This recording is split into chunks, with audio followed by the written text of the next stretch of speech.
আমরা আজকে এখানে একটা বিশেষ ঘোষণা দেওয়ার জন্য আপনাদের সামনে উপস্থিত হয়েছি।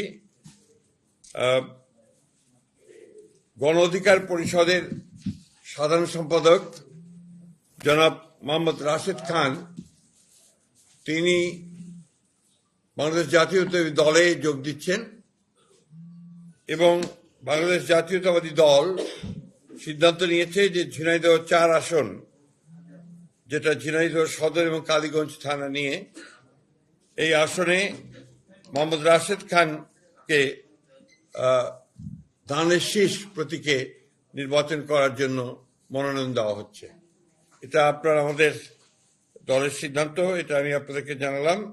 আর সেই সঙ্গে আমি আপনার অনুরোধ করব, এই ঝিনাইদহ ও কালীগঞ্জ, ঝিনাইদহ সদর ও কালীগঞ্জ অর্থাৎ ঝিনাইদহ 4 আসনের বিএনপির সকল নেতাকর্মীকে মোহাম্মদ রাশেদ খানের সঙ্গে কাজ করার জন্য এবং তাকে বিজয়ী করার জন্য সর্বশক্তি দিয়ে কাজ করার জন্য।